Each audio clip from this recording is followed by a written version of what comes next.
This GeekWire podcast is brought to you by BECU. Stay tuned to the break as Brian Westbrook interviews BECU's Stacy Black for today's Money Hack about social media trends like loud budgeting. And for more money hacks, check out geekwire.com/BECU.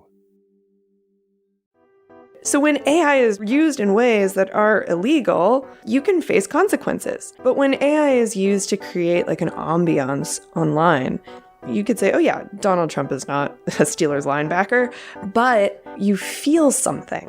And you can't fact check a feeling.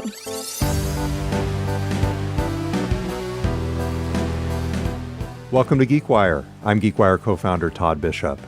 This week, with just days to go before the November 5th election, we take a fresh look at AI, social media, and some surprising trends in the spread of fake content and misinformation with Danielle Lee Thompson, a research manager at the Center for an Informed Public at the University of Washington in Seattle. Here's guest host Ross Reynolds. On October 23rd, the New York Times reported smears, lies, and dirty tricks, what we call disinformation today, have long been a feature of American presidential election campaigns. Before this year's vote, however, the torrent of half-truths, lies, and fabrications, both foreign and homegrown, has exceeded anything that came before, according to officials and researchers who document disinformation, end quote. Well, one of those researchers is with us today. Danielle Lee Thompson is the research manager for election rumors at the Center for an Informed Public at the University of Washington. Thank you so much for joining us today. Thanks for having me. Many people may not be familiar with the work of the Center for an Informed Public. Maybe you could just talk a little bit about that. It's located at the University of Washington. What are its goals? How does it try to achieve those goals? How does it measure its success? So the Center for an Informed Public was founded a couple years ago by professors in information studies, in law, in science of science studies, to try to inform the public about increasingly specialized knowledge. My team of election rumor researchers is just one of many at the center. I know we have an amazing group that has a Misinfo Day. It's like a media literacy project. We have other teams that are demystifying psychology research and media literacy. So it's quite a multifunctional team, and part of our work is communicating research to the public in our various verticals so that they understand it. Well, you researched the misinformation, but have you figured out a way to convey the fact that it is misinformation so people understand that? I think one of the first things that you have to understand is we study rumors. And so rumors can be true, they can be false, but most of the time they're somewhere in between. We talk a lot about this, right after the election in 2016 when Trump won. I think there was a large emphasis on studying mis and disinformation because you had these social media platforms and it was so visible, the information. You could study it, you could download massive data sets, and all of that work was really important. But sometimes I think when you actually chunk it up to rumors and what we call in the field of studying this stuff, collective sense making, people are trying to figure out what's going on in uncertain times. And we live in very uncertain times. Democratic elections are, by their very nature, uncertain. We shouldn't know who's going to win before a Democratic election. So rumoring is part of this natural process of trying to make sense of reality. We do our best to point out, okay, this little piece of truth is here, but it's being conflated and framed into this larger phenomenon that just isn't true. So we really try to acknowledge when there are pieces of truth that are being twisted or reframed or repackaged in such a way that they become untrue. And that's why I think we have to think of mis and disinformation a little more holistically in that sense. You mentioned there could be false, there could be true, and there could be some things in between. So the in-between ones are the ones that kind of interest me. Okay, if it's 55% true, are we going to say, go with that? And the second part of that is, of course, are people sophisticated enough to understand that, well, it's 55% true, but 45% false. So, how do you even take information that is on one hand and on the other? Yeah, it's a really good question. I think most people are as they get older, particularly, understand that you can hold two truths at once, and they can conflict. You can hold a truth that you love your spouse, but you might need a divorce, right? So two conflicting truths at once. And I think that we have to understand that that is part of the crazy experience we call living life. Now, my job at the center is not to tell the public what's true and what's false. We're not a fact-checking organization. We work with fact-checkers. When we see a rumor, we might ask for fact checks from organizations as well. What we're concerned with are the dynamics of spread, of the strategies that we are seeing play out by different parties in spreading information, or whether it's a disinformation campaign, or it could be politically motivated. It could be motivated by other interests, financial interests. But even that, ascribing intent to campaigns is really, really hard. And it could be all those things. It can be all of those things. It could be some people who just believe it because they think that it should be true, and consequently they're propagating it. Yes. And I think you also have to understand, I see our work, I see it as triage work. I'm going to be answering the fastest questions I can and trying to get answers to things that are, or trying to explain dynamics that are happening in real time. And that means I'm not going to have 100% of the truth. I'm going to have a piece of it, or I'm going to use my academic understanding and my training and my team's training to understand dynamics that we've seen before and call them when we see them. Sometimes we might not have all of the information about the substance of that rumor, but we can describe how it's spreading and compare it to other things. And that might show you or tell you something about the nature of that rumor, the interests, or who's spreading it and why. And so, down the line, hopefully in the spring, I'll have all this data, I'll have all of this knowledge, and I can ask those deeper, longer term questions, right, about intent, or about, about the veracity of something, because truth travels slower than social media. And, we might not know the whole truth of something at first, but we might be able to see some patterns in how that information is spreading. At one time, not that long ago, social media sites had people who were trying to monitor the truth of information that was posted there, and they would even occasionally take things down if they determined that they were not truthful. Are we kind of past that era now? Elon Musk, running one of the biggest social media outlets and an avid campaigner for Donald Trump, doesn't appear to care particularly about that sort of fact-checking. This is a bit of a conversation to be had, but I think you might have seen that a lot. It wasn't just X and Elon Musk, but a lot of the platforms have gone through larger layoffs in the past couple years, and trust and safety teams, a lot of folks are laid off there.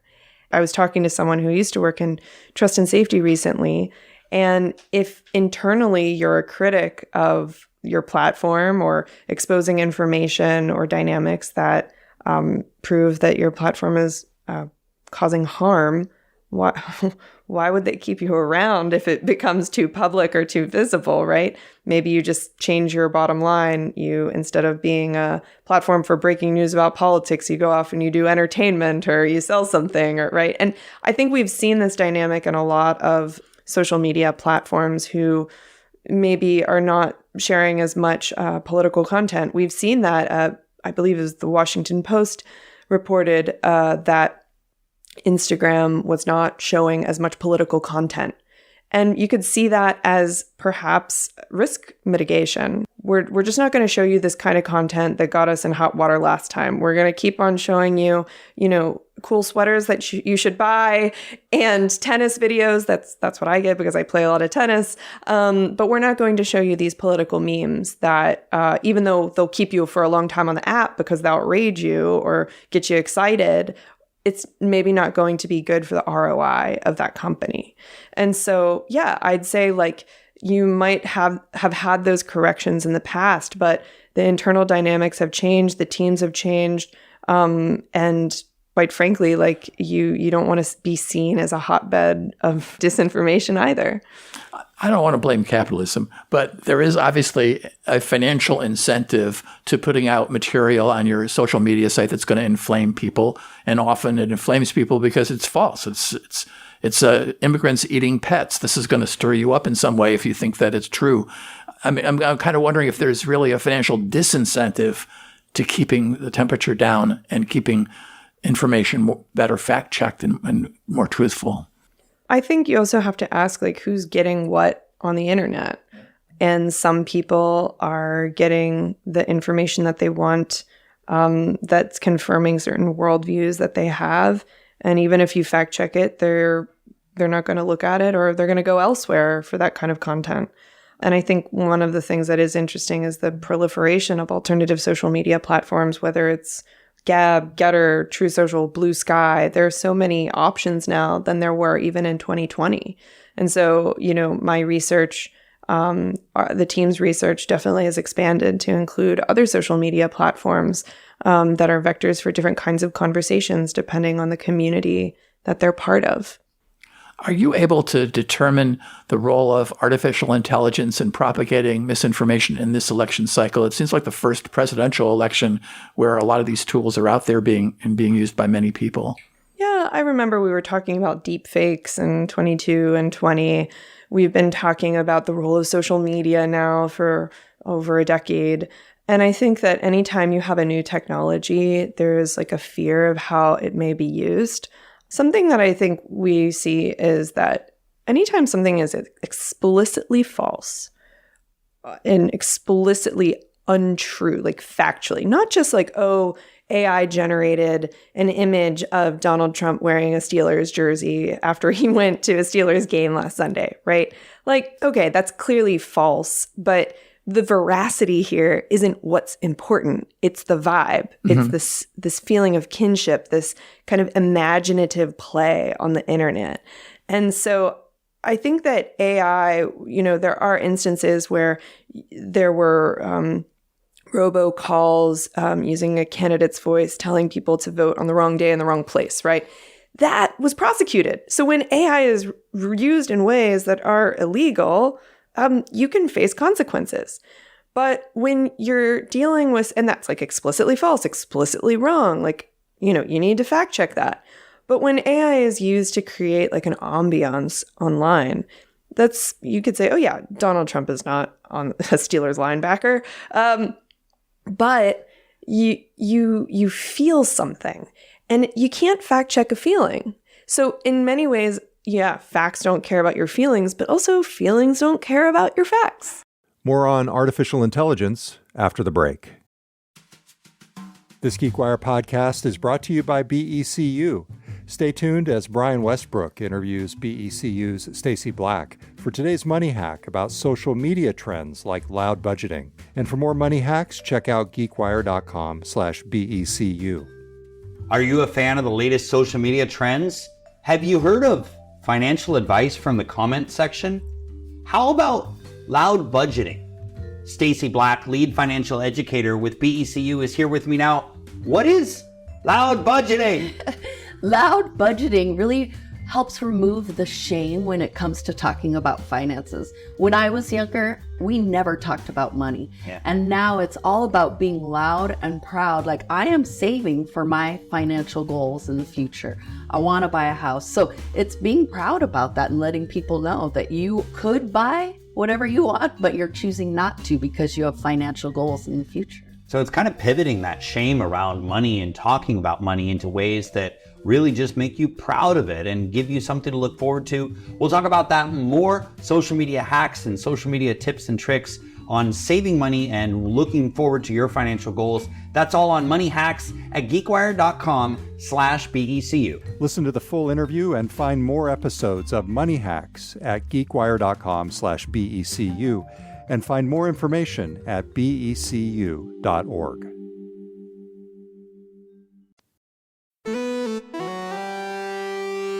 In addition to a proliferation of AI tools for creating fake content and disinformation this election cycle, there are initiatives to use AI to combat political deepfakes, such as Seattle-based TrueMedia.org. Ross Reynolds asked Danielle Lee Thompson of the Center for an Informed Public whether debunking AI-generated content really matters at this point. Would it even make a difference if you reveal that this was something created by AI, or if it feels right, are people going to believe it regardless? Okay, we can go back to the example. There was an example recently the Washington Post reported on someone claiming that they were Tim Walz's student that had an inappropriate relationship. And they took the data of a person's, a real student at a high school, some decade ago or 2 decades ago, and fabricated this whole story. And it turned out to be false. And even though AI wasn't used there, like there was a different picture, a different image, essentially it was identity theft, right? And AI could have done that, or they did it kind of the lo-fi way, but they were called out, it was debunked, and the real person whose identity they stole, who now lives in Hawaii, felt very violated by this experience. And so I'd say, like, it's very important, this Donald Trump as Pittsburgh Steeler, it doesn't maybe, like, that's fake and that's not real, but that doesn't matter. So yeah, like maybe that isn't like a good use. But then you have other examples, for instance, with war. Is an image real when you're dealing with the fog of war? And I'd say in that kind of like breaking news environment where the stakes are really high, like where, people are going to live and die depending on the correct image or the correct sourcing of something, like, yeah, you definitely need to take that into consideration, because you're not just dealing with, like the military, I'm sure, and intelligence components have their own ways of discerning what's true and false there, but you're dealing with a public. How long is a public going to support a war or not if they're seeing imagery online that's saying it's one thing, but it's really another? So yeah, you definitely want to fact check things that could have really big national security or public implications. You definitely want to correct those things. But I think we just have to think of, like, there's so many different ways of deceiving people or willfully sort of letting yourself be deceived as well. Does it affect people when you put out information about misinformation, when you correct the misinformation? Do they suddenly go, oh, of course, I was wrong? I mean, how do you actually get someone to accept the fact that what they believe in is not correct? And that is $1 million question, my friend. I think that it's very hard, right, to tell someone that they're wrong. People are defensive naturally. Now, I'm not a specialist in like the interventions of this, but I can say there's a lot of amazing research out there, and sometimes conflicting, that shows a variety of interventions that could potentially work. But I remember a couple years ago reading a study about how fact checks on like social media posts that were proven to be wrong worked in a lot of different countries, but in the United States, for whatever reason, they didn't have the same impact. That's such an interesting conclusion.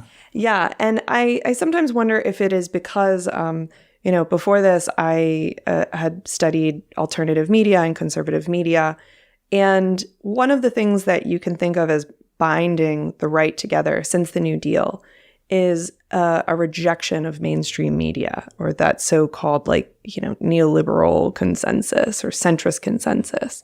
That, those folks were sort of kicked out of that. So the far left and the far right, not part of it.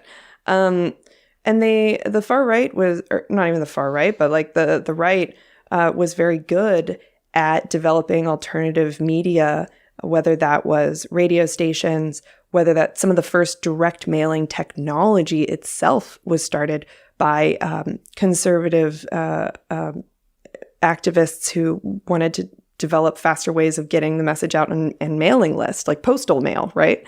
So you saw a very robust ecosystem of conservative, right-wing, like alternative media develop in the 20th century that rejected this, mainstream New York Times, Washington Post, whatever, mainstream consensus. And it was the thing like that bound together the big tent of conservatism. So how can a libertarian and a traditionalist evangelical sit in the same room together?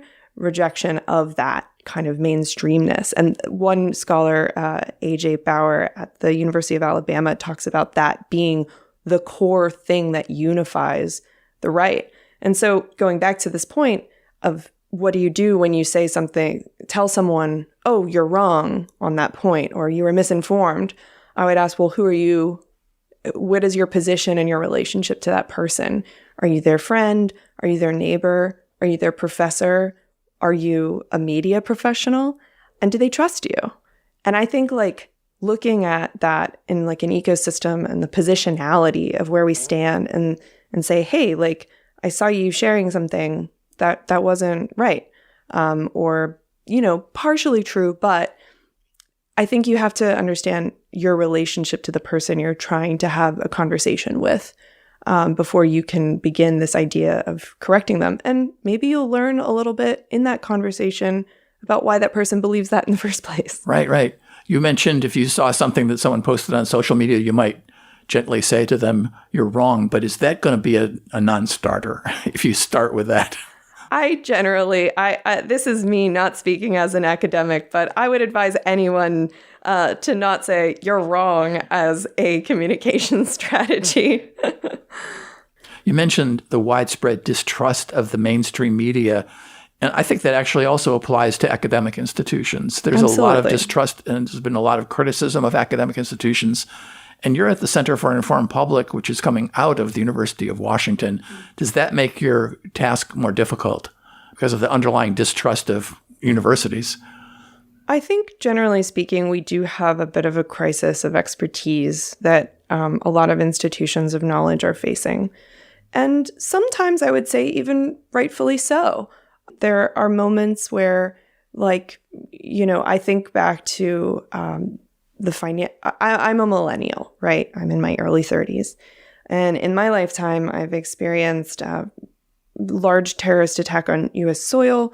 I've experienced a financial crisis. I've experienced a once-in-a-lifetime, allegedly, pandemic. And I think that at a certain point, you're like, wait, are things working as they should? Is this war that we went into in Iraq and Afghanistan legitimate? The New York Times said that there were WMDs.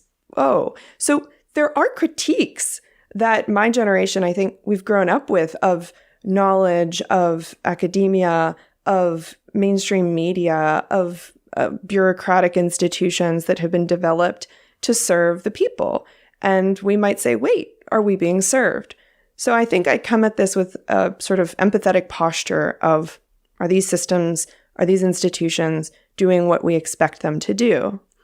And there are so many different reasons for all of this, but I would say that one of the things that I love about my job at the Center for an Informed Public is we realize the importance of communicating academic knowledge to the public in a way that they'll understand.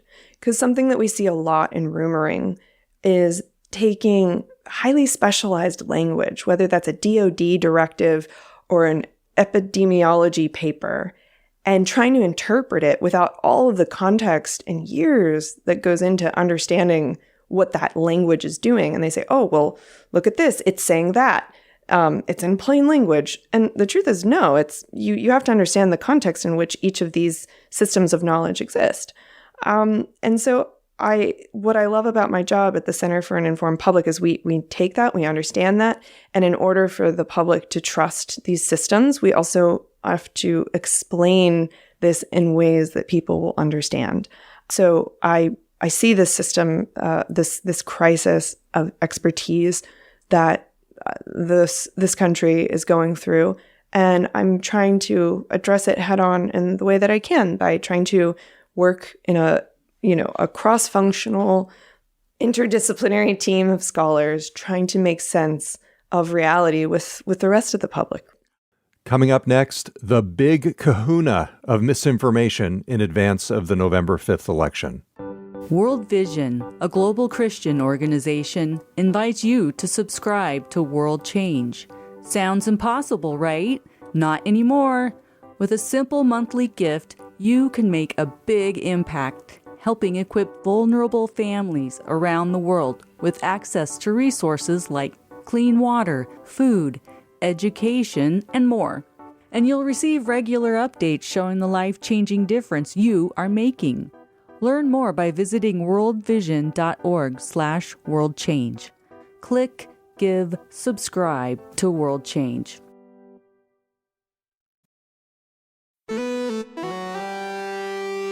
So, what are a few of the most pervasive election rumors that are coming out in these days immediately before the election?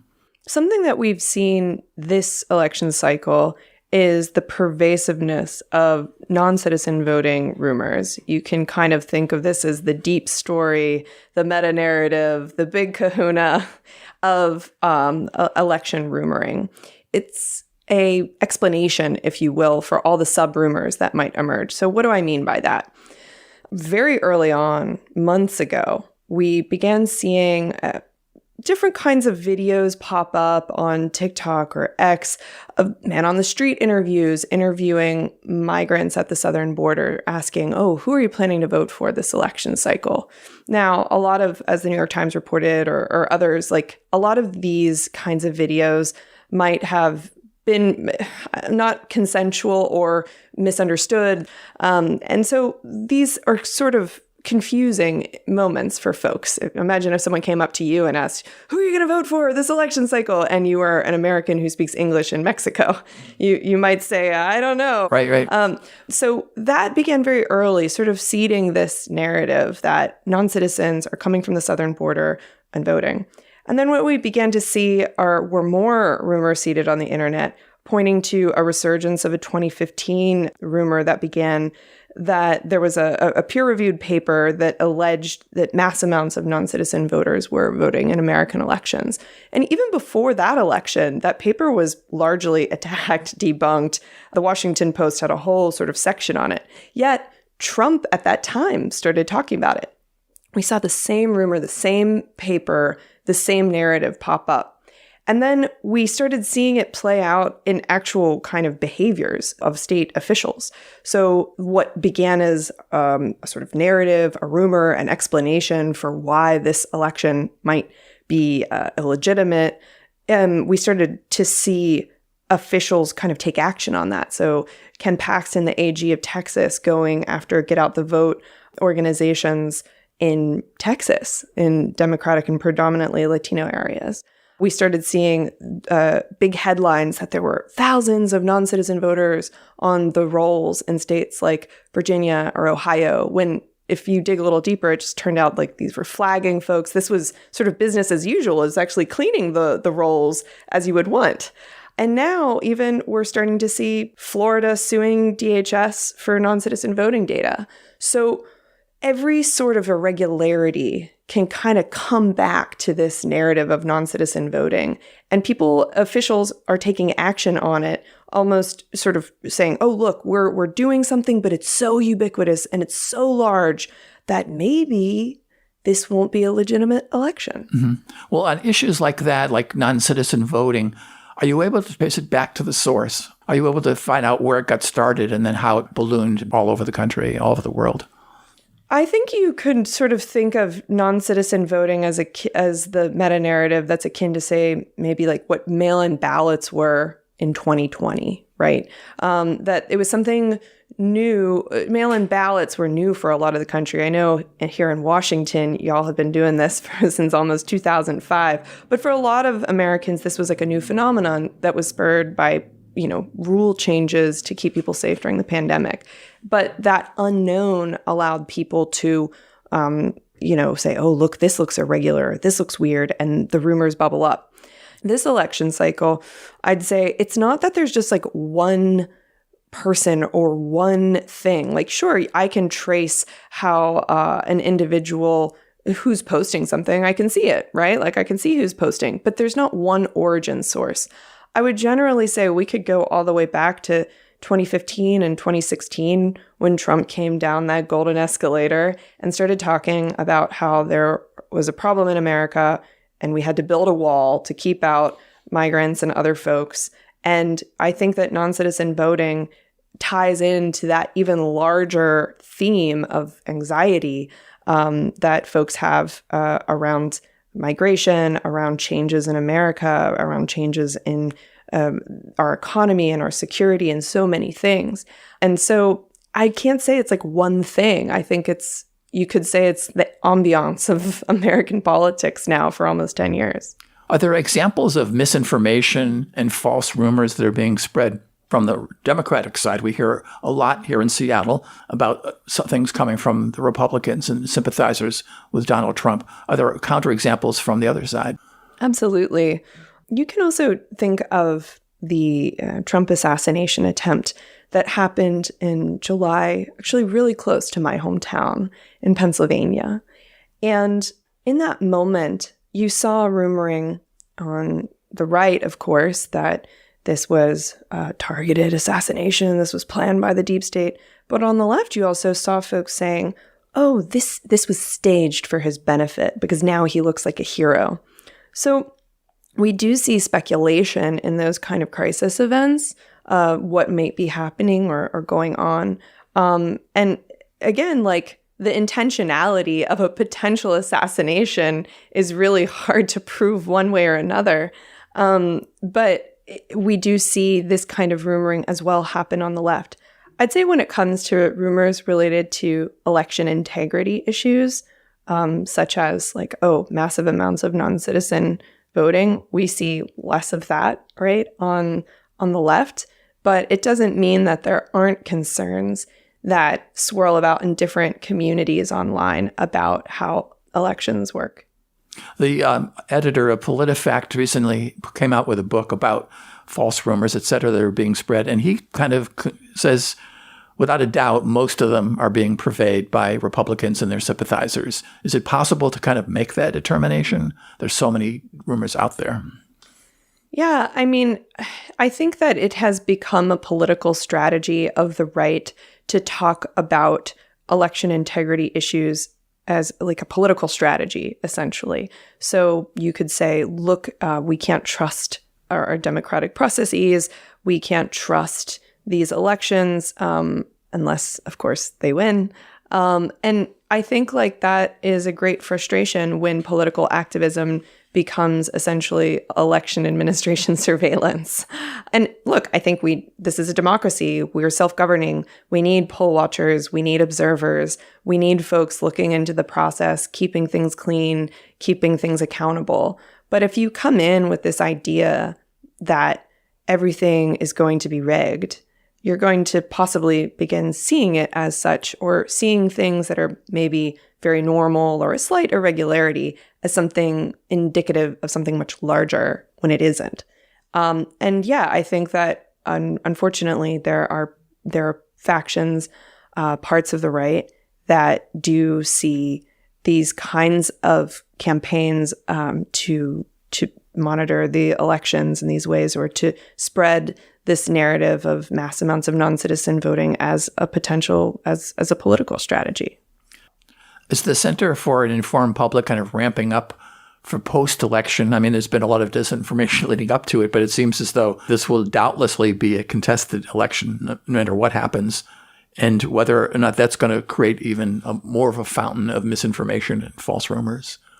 Absolutely. I keep 2 countdowns on my office whiteboard, one till election day and one till certification, because I believe there will definitely be a lot more rumoring and sense-making across the political spectrum of what's going on and what happened, what's true.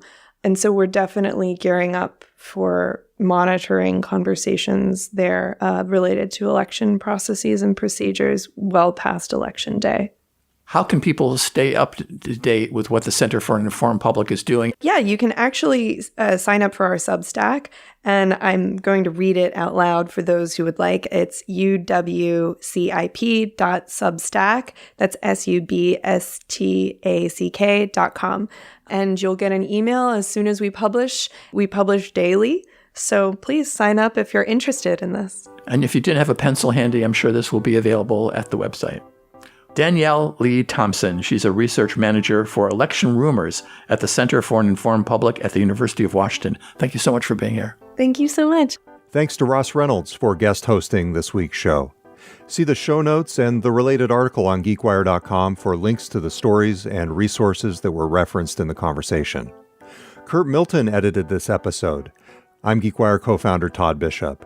Thanks for listening. We'll be back next week with a new episode of the GeekWire podcast. World Vision, a global Christian organization, invites you to subscribe to World Change. Sounds impossible, right? Not anymore. With a simple monthly gift, you can make a big impact, helping equip vulnerable families around the world with access to resources like clean water, food, education, and more. And you'll receive regular updates showing the life-changing difference you are making. Learn more by visiting worldvision.org/worldchange. Click, give, subscribe to World Change.